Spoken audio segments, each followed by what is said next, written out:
Gusto ko lang muna bago tayo magtuloy-tuloy, gusto ko lang i-shout out yung nakikinig ngayon sa atin nandiyan, ang ating Diyos ang kaibigan, kaibigan ng lahat.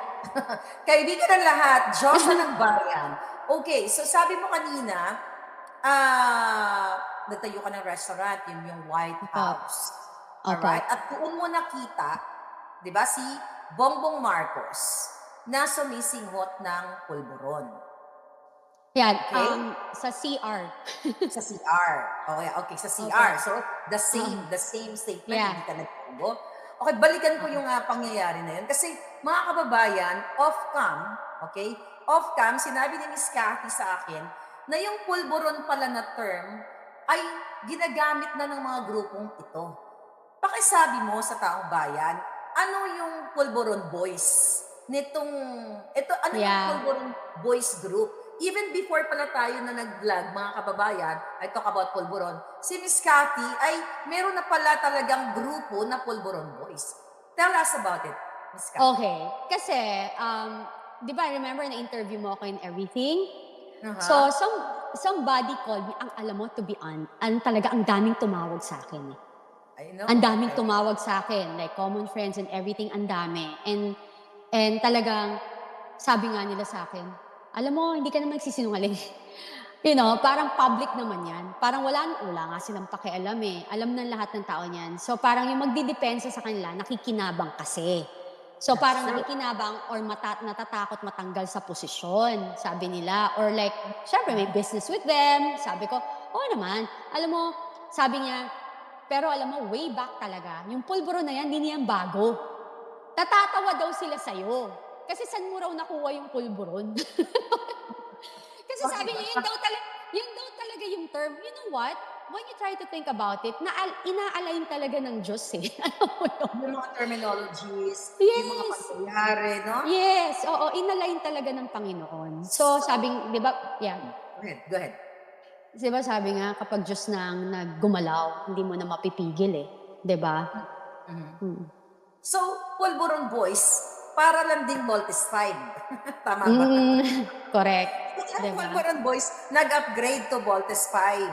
5 lang ba Oo, talaga yung very prominent? Silang 5 lang ba talaga ang ang bida-bidaan sa Pulburon Boys? hindi. Comment. You know what? Marami Mga sila, marami kababayan, sabi sila. ko nga, this is public interest. Natahimik ang Mm, media, hindi nagsalita ang Malacanang. Nung ako ay naglabas ng video na sumisinghot si Puting, mhm. sila kaagad, like hours lang, nag-react sila kaagad. But you na lumabas as an eyewitness and very credible dahil 10 years kayong magpartner ni Mm, mm, Bongbong Florendo, mm, eh, tahimik sila. Maaring nagpaplano pa sila ng evil, mm, forces nila o whatsoever. Pero, mm. ano yung ano nito sa'yo? Ano yung understanding mo why they are silent and the media?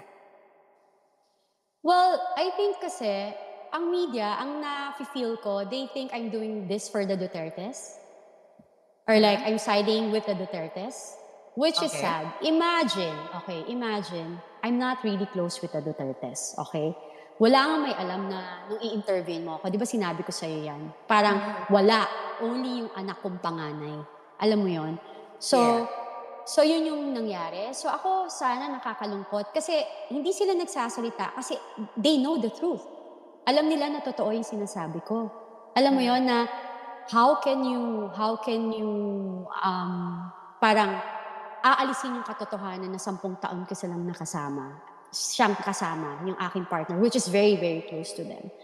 Papaano nila at halos 24 hours ko yung kasama. Mhm. Paglalabas ako, 15 minutes lang susunod na sa akin yan. Maraming witness yan. Alam ng Seryoso. mga taong yes. Anjo And Vargas. I never give him any opportunity na pagdudahan ako or Yeah. pagselosan ako. Kasi nga, yun yung gusto mo. Pag mahal mo yung tao, hindi mo bibigyan ng insecurities, right? Kasi ang dami nga bumabanat sa akin. Tanga ko ba? Nagagawa pa ako ng kagagahan. So anyway, so ako ang tingin ko gano'n and sana yung mainstream media, sana, magpahayag sila based on ano yung dapat para sa nakakarami, sa mamamayang Pilipino.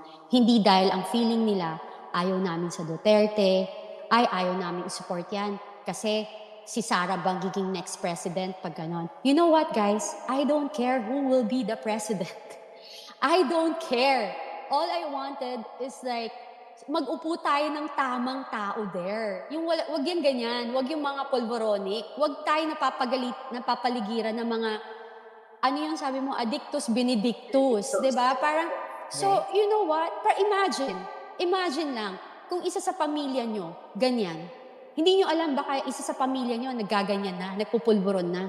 Mhm. 'Di ba? So, what will you do? Parang ito-tolerate niyo ba? Nalulungkot po ako para sa inyo. Kung talagang Mhm. may paninindigan kayo at saka you're speaking the truth, sabi nga nila, ang mainstream media is para sa tao, para kung ano lang yung katotohanan. Ito po ako. Andito po ako.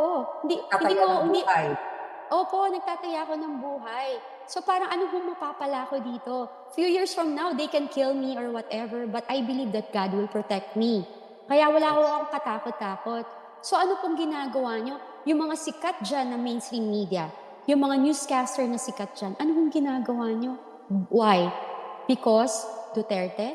Wala akong pakialam. Hindi ako close sa kanila. Siguro like yung mga pinopost na picture ko Mhm. na I'm with Duterte. Of course, hello. Ano ba kayo? 'Di ba malapit ng kaibigan ni Digong yung ano yung ex ko. Yes. Anong gusto nyo? So lahat ba tayo? Lahat na may picture kay Digong?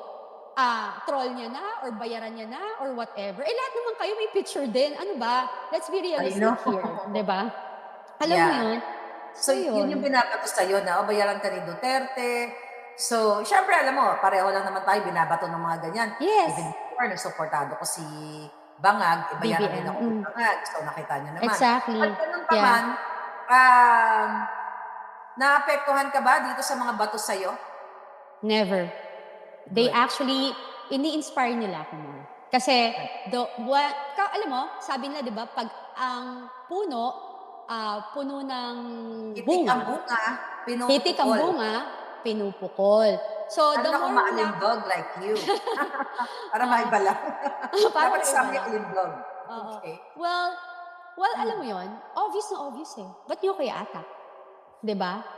Sis, Di ba, ba't mo kaya attack? Kung talagang, true.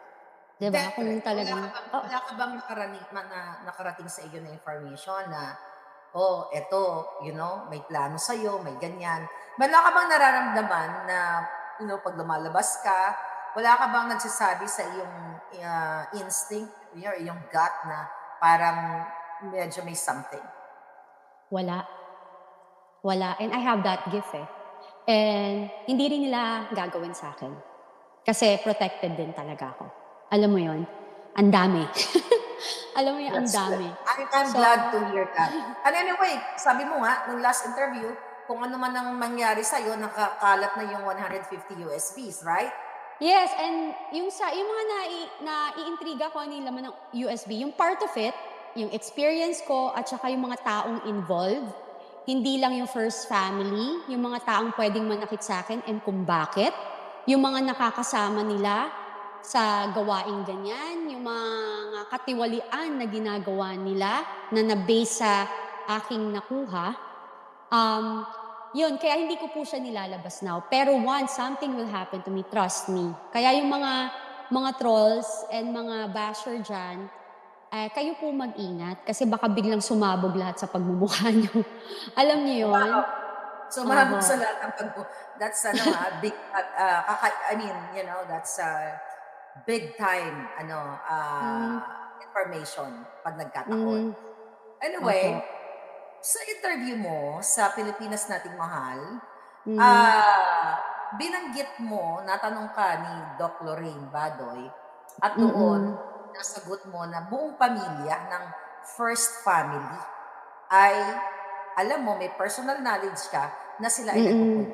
Tama?